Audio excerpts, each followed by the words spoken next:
কত শানওয়ালা নবী, কত মানওয়ালা নবী, যে নবী আরশে আজিমে যাবে জুতা পরে ধান করে। আর এর আগে মুসা কালিমুল্লাহ জুতা পরে গাছের কাছে গিয়েছিলেন, তো আল্লাহ বলেছেন মুসা এটা মস্ত বড় বেয়াদবি, নেক্সট টাইমে গাছের কাছে আসলে জুতা খুলে আসবে, নইলে মুসা খবর আছে। জোরে বলুন আল্লাহ তাআলা সমস্ত নবীকে দিয়ে আপনার আমার নবীর মার্তাবা বোঝাতে চাচ্ছেন। বন্ধুরে আমার সোনা মানিকেরা, আল্লাহ তাআলা নিজেই নিজের হাবিবকে গাইড করলেন, সমস্ত জায়গাকে দেখালেন। আল্লাহ তাআলা নবীকে একটা জায়গা নয়, দুইটা জায়গা নয়, আল্লাহ তাআলা নিজের হাবিবকে 17টা জায়গা দেখিয়েছিলেন। কয়টা জায়গা? এখানে একটু মারিফত লুকিয়ে আছে, বলবো? বলি। অনেক আমাদের এলাকায় মুচ তুলে গাজায় টান মারা ফকির আছে না নাই? ওরা বলে আমরা মারিফতের সর্দার, ও মারিফতের ম বুঝে না। যে মুচ তুলে গাজায় টান মারে ও আর কি বুঝবে? কিছু বাউল এলাকায় আছে যারা লালন ফকিরের ভক্ত। এই বাউল বৈষ্ণব যারা আছে এরা মারিফতের নাকি ঠিকা নিয়ে বসে আছে। আরে মারিফতকে বোঝার জন্য কমপক্ষে মাদ্রাসাতে তাকে 15 বছর পড়তে হয়, আল্লাহর ওলি হতে হয় কামিল। আল্লাহর ওলি ছাড়া মারিফত বোঝা সহজ নয়। এখানে একটা হাকিকাত লুকিয়ে আছে, আপনাকে বলি। আল্লাহ তাআলা তার হাবিবকে 17টা জায়গা দেখালেন, তো নবীর মনটা খারাপ, মলিন, খুশি খুশি ভাব নবীর চেহারায় কিন্তু উঠছে না। আল্লাহর হাবিব সাল্লাল্লাহু আলাইহি ওয়াসাল্লামকে বললেন, ওগো নবীজি আপনাকে এত সুন্দর সুন্দর জায়গা দেখানো হলো, তবু কেন আপনার মন খারাপ? ওগো নবীজি আপনার মন কি খুশি হয়? খুশি হবে না? এত সুন্দর সুন্দর জায়গা দেখার পরেও আপনি কি আনন্দ উপভোগ করতে পারছেন না? আল্লাহর হাবিব বললেন, নবীজি আল্লাহর হাবিব বললেন, আল্লাহ আপনার এত সুন্দর জায়গা দেখার পরে মন শান্তি হয়ে গেছে, প্রাণ ভরে গেছে, কলেজা জড়িয়ে গেছে, কিন্তু আমার মনটা খারাপ এই কারণে এই 17টা জায়গা যদি আমার গুনাহগার উম্মতে দেখতে পেত তাহলে আমি নবী আমি ধন্য হয়ে যেতাম। আমার আল্লাহ বললেন, নবীজি আমি কথা দিলাম যারা দিনে 5 ওয়াক্ত নামাজ আদা করে নেবে আল্লাহ তাআলা তাদেরকে 17খানা জায়গা নিজে দেখাবে। সুবহানাল্লাহ সুবহানাল্লাহ। আমরা জানি আল্লাহর নবী মিরাজে গিয়ে আমাদের জন্য নামাজ এনেছিলেন। ফার্স্টে 5 ওয়াক্ত না কত ওয়াক্ত? একটু কথা বলে নাই মোবাইলে, আরে বিরিয়ানি বন্ধ করে দেবো। এই কত ওয়াক্ত? 5 ওয়াক্ত না 50 ওয়াক্ত? একটু কোশ্চেন হবে এখন। 5 ওয়াক্ত নয়, কত ওয়াক্ত? 50 ওয়াক্ত। আল্লাহর নবী এখনো নামাজ তোফা স্বরূপ পাননি, কিন্তু আল্লাহ বললেন, হাবিব গো আপনার উম্মতেরা যাদেরকে আমি দেখা এই 17টা জায়গা আপনাদেরকে দেখাবো, তার আগে আমি বলি আপনারা নামাজ পড়েন? আচ্ছা বছরে একদিন পড়েন, 2 দিন পড়েন, কেউ 5 ওয়াক্তের পড়েন। যে 5 ওয়াক্তের নামাজ পড়েন একটু হাত তুলবেন তো, হুজুর আমি 5 ওয়াক্ত পড়ি। আপনি পড়েন? একটু দাঁড়াবেন কষ্ট করে, আমি প্রশ্ন করব না, দাঁড়ান। জি 5 ওয়াক্ত। আচ্ছা ফজরের ফরজ নামাজ কয় রাকাত? জোহরের 4 আর 2, আসরের কয় রাকাত? তাহলে 6 আর 4, মাগরিবের কয় রাকাত? 10 আর 3 13, ইশার কয় রাকাত? মোট কত হচ্ছে? আল্লাহ দেখাবেন বললেন কয়টা জায়গা? আর একটু জোরে কয়টা? বসেন আপনি, এখানেই আসল তথ্য আছে। 5 ওয়াক্ত নামাজের ফরজ নামাজ হচ্ছে মোট 17। কত? 17। আল্লাহ নবীকে দেখিয়েছেন কয়টা জায়গা? 17টা। আল্লাহ ওয়াদাবদ্ধ হলেন যারা 5 দিনে নামাজ পড়বে আল্লাহ তাআলা তাদেরকে এই 17টা জায়গা দেখাবেন। সুবহানাল্লাহ সুবহানাল্লাহ। তখন কিন্তু আল্লাহ নামাজ দেননি, পরে তৌফা স্বরূপ আল্লাহ পাক নবীকে নামাজ দিলেন 50 ওয়াক্ত। কত ওয়াক্ত? এটা শুধুমাত্র এক ধরনের আপনাকে কি বলে, আল্লাহ পাক কি জন্য আল্লাহ প্রথমেই 5 ওয়াক্ত দিলেন না? আল্লাহ পাক বলছেন নবী ফিরে যাবে, আবার আমার কাছে আসবে, আমি নবীকে আবার দেখতে চাই, আবার যাবে, আবার ফিরে আসবে, নবীকে আমি বারবার দেখতে চাই। যেই কারণে আল্লাহ 5 ওয়াক্তের জায়গায় প্রথমে 50 ওয়াক্ত নামাজ দিয়েছেন, আর নবীকে বারবার তার বিনিময়ে দেখেছেন। জোরে বলুন আল্লাহ সুবহানাল্লাহ। কিন্তু 50 ওয়াক্ত নয়, 5 ওয়াক্তই আগে থেকে অ্যাকসেপ্টেড ছিল। নবী আমার নবীকে বললেন, নবী গো, আপনার উম্মতেরা দিনে 5 ওয়াক্ত নামাজ পড়বে, কিন্তু সওয়াব পাবে 50 ওয়াক্ত নামাজের। আর একটু জোরে হবে। আমরা পড়ি আস-সালাতু মিরাজুল মুমিনিন, নামাজ হচ্ছে খোদা দেখার মাধ্যম। এই নামাজকে যারা বাদ দেবে খোদা দেখা থেকে বঞ্চিত হবে। একবার ঝুমঝুমিয়ে দরুদে পাক আল্লাহুম্মা সাল্লি আলা সাইয়্যিদিনা মাওলানা মুহাম্মদ ওয়া আলা আলি সাইয়্যিদিনা মাওলানা মুহাম্মদ সাল্লাল্লাহু আলা মুহাম্মাদিন সাল্লাল্লাহু আলা মুহাম্মদ হরদম জবান से निकलो पाक नबी मुहम्मद हरदम ज़बान से निकलो शाफिआना मुहम्मद सल्लल्लाहु अलैहि वसल्लम। আমায় পাগল বলে আমার দুঃখ লাগে না, আমাকে পাগল করেছে ওই আরবের মদিনা, আমাকে পাগল করেছে ওই আরবের মদিনা। ওই মদিনায় আছেন আমার জান মুহাম্মদ রাসূল, সেই নবীকে ভালোবেসে আমি যদি করি ভুল, সেই নবীকে ভালোবেসে আমি যদি করি ভুল, জোরে বলুন সুবহানাল্লাহ। ওই মদিনায় আছেন আমার জান মুহাম্মদ রাসূল, সেই নবীকে ভালোবেসে আমি যদি করি ভুল, সেই নবীকে ভালোবেসে আমি যদি করি ভুল, ভুলে ভরা জীবন হোক কিছুই যায় আসে না, আমাকে পাগল করেছে ওই আরবের মদিনা, আমাকে পাগল করেছে ওই আরবের মদিনা। বন্ধু আমার সোনা মানিকেরা, আল্লাহ তাআলা বললেন হাবিব যারা দিনে 5 ওয়াক্ত নামাজ পড়ে নেবে ওগো নবীজি, তারা এই 17টা জায়গা দেখতে পাবে।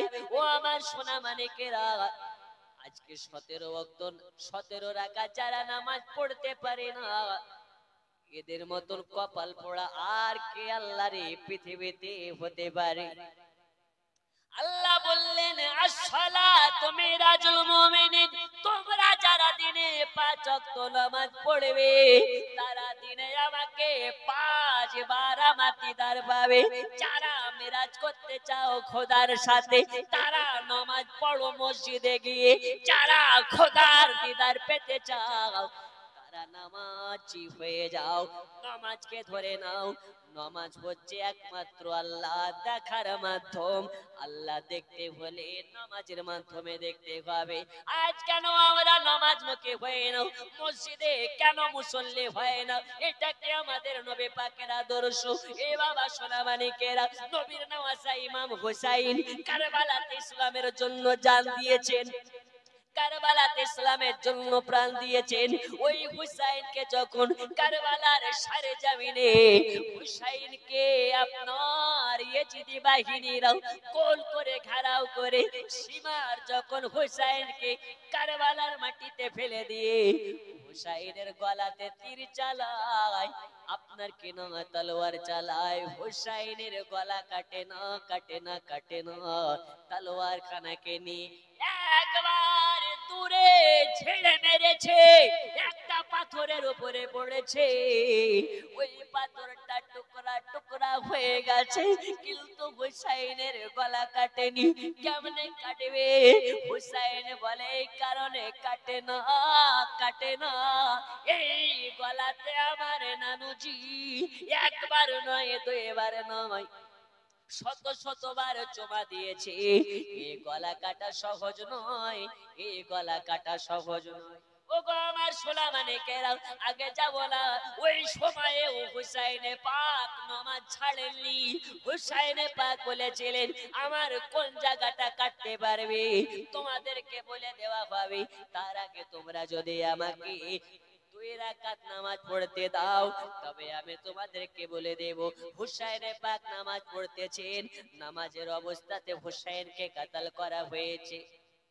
হুসাইন ওই সময় একটি কথা বলেছিলেন, এ দুনিয়া वालों কান খোল করকে শুন লো, নামাজ মত ছোড়ো, মত ছোড়ো। নামাজ হচ্ছে এমন একটা হাতিয়ার, এই নামাজের মাধ্যমে নবী পাওয়া যাবে, এই নামাজের মাধ্যমে আল্লাহ পাওয়া যাবে। এই জশ্নে ঈদ মিলাদুন নবীর বিপক্ষে অনেক মৌলবী অনেক রকমের কথা বলতেছে, কিন্তু আমরা তাদের কথা শুনতে চাই না। ঈদে মিলাদুন নবী ছিল, চলছে, আগামীতেও থাকবে, বললেন ইনশাআল্লাহ। ইনশাআল্লাহ।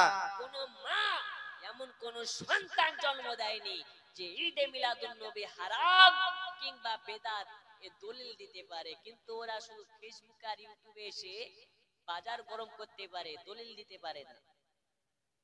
দেখবেন আমাদের পশ্চিম বাংলায় দুটো আনাড়ি বক্তা বেরিয়েছে। কয়টা? দুটো আনাড়ি বক্তা। একটা হচ্ছে গোপাল ভাঁড়ের মতন শরীরের গঠন, বর্ধমানে বাড়ি, ওর নাম হচ্ছে ইয়াসিন। আর একটা বারাসাত এলাকার গুটকা বিক্রেতা। আগে তার কাজ ছিল একটা দোকানে, সেই দোকানে গুটকার ঠিকাদার ছিল, গুটকা বিক্রি করতো, আর এখন আমাদেরকে গুটকাখোর বলে। যাই হোক, লজ্জার বিষয়। এই বারাসাতের মমতাজুল নামক একটা মৌলবী, সে ভিডিওতে প্রকাশ্য বলছে যে সৌদি থেকে আমি ঘুরে আসলাম, সৌদিতে কোন জায়গাতে বিশ্ব নবী দিবস পালন হচ্ছে না, আর পশ্চিমবঙ্গের কিছু কানা হুজুর আমাদের দেশে ঈদে মিলাদুন নবী পালন করছে, এরা পেল কোথায়? আরে গুটকা বিক্রেতা মমতাজুল, কান খুলে শুনে নাও, সৌদি আমাদের দলিল নয়, দলিল হচ্ছে শরিয়াতের কিতাব। কিতাব যদি দলিল দেয়, সৌদি কি করলো না করলো আমাদের দেখে লাভ আছে? এই জোরে বলুন, আছে? সৌদিতে যদি এখন মদের ফ্যাক্টরি করে, আমাদের দেশে মদের ফ্যাক্টরি করা জায়েজ হবে? সৌদিতে সিনেমা হল করেছে, তা আমাদের দেশে সিনেমা হল করা যায়? সৌদিতে যদি এখন কোন রকমের পতিতালয় করে, আমাদের দেশে পতিতালয় করা জায়েজ হবে? তো সৌদি আমাদের দলিল নয়, কোরআন হাদিস আমাদের দলিল। এই মমতাজুল নামক বাটপার ঈদে মিলাদুন নবী পালন করবে না, এই জন্য হারাম বলতেছে। যদি হারাম কিংবা না যায় এটা প্রমাণ করতে পারো, একটা দলিল দিতে পারো, দাও, দায়িত্বর সহিত বলছি পালন করব না, এর পক্ষে কথা বলবো না। কিন্তু মমতাজুল তো মমতাজুল, মমতাজুলের 14 গোষ্ঠীকে চ্যালেঞ্জ, একটা দলিল দেখাতে পারে না। কারণ এই নবীর জন্ম দিবস, নবীর জন্মদিন নবী আমার নিজেই পালন করেছেন, সাহাবায়ে কেরামেরা পালন করেছেন, তাবেঈগণ পালন করেছেন, আর আমরা সুন্নি মুসলমান আমরাও পালন করতেছি।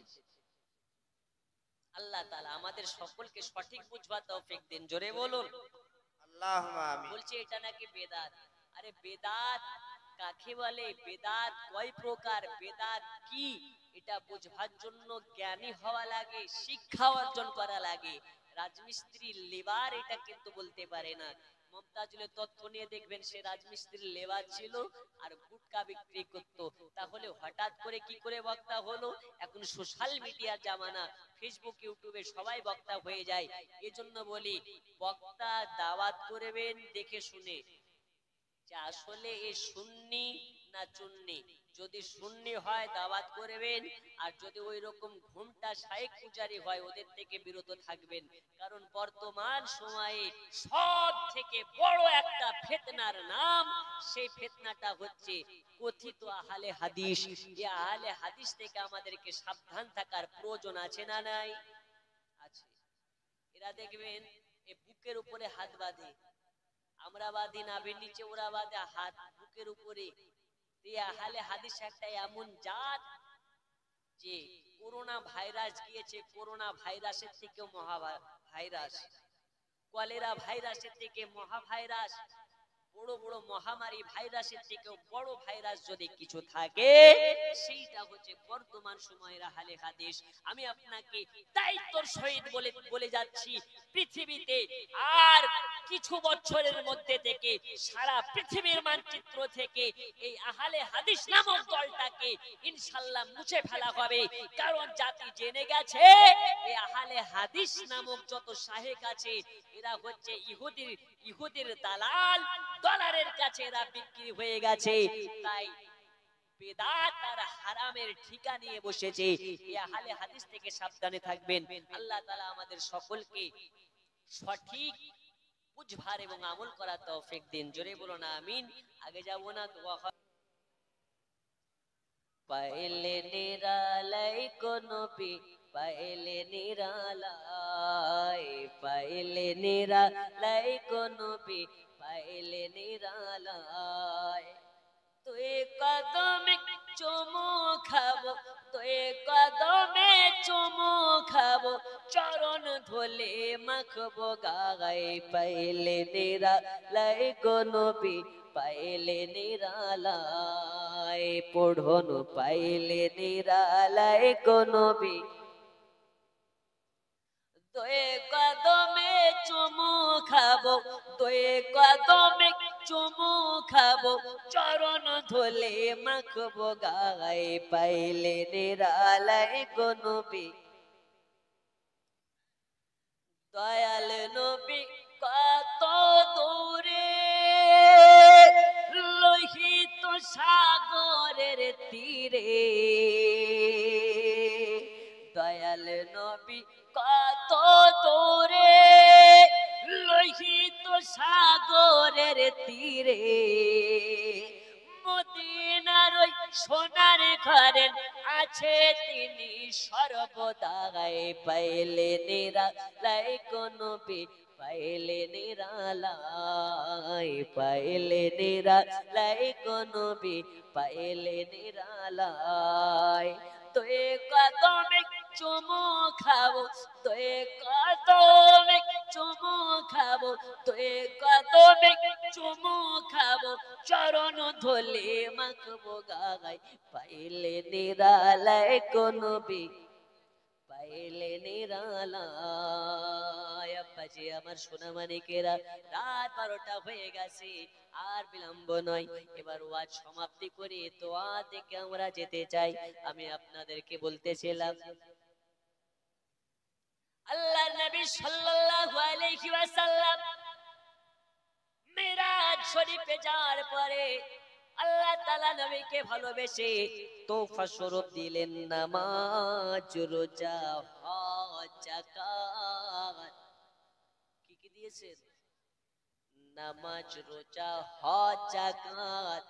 নবী আমার মেরাজ থেকে আসলেন, আসার পরে আবু জাহালের সামনে বলেছে, ওগো আবু জাহাল জাননি আল্লাহ তাআলা আমাকে মেরাজ নিয়েছিলেন, আর আমি মেরাজে গিয়েছিলাম উম্মে খানের বাড়ি থেকে ওযু বানিয়ে গিয়েছি হাজার হাজার বছরের পথ অতিক্রম করে।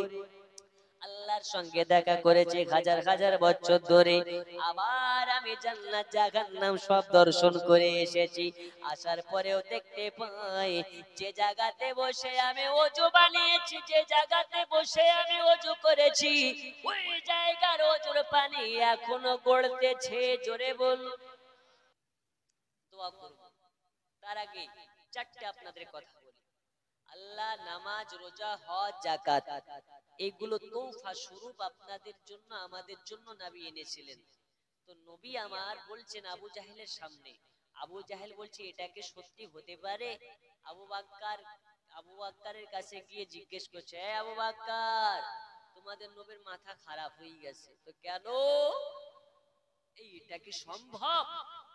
এত কম সময়ের মধ্যে জান্নাত দেখা, ফিলিস্তিনের মসজিদুল আকসাতে গিয়ে নামাজ পড়া, আল্লাহর সঙ্গে দিদার করা, জান্নাত জাহান্নাম পরিদর্শন করা।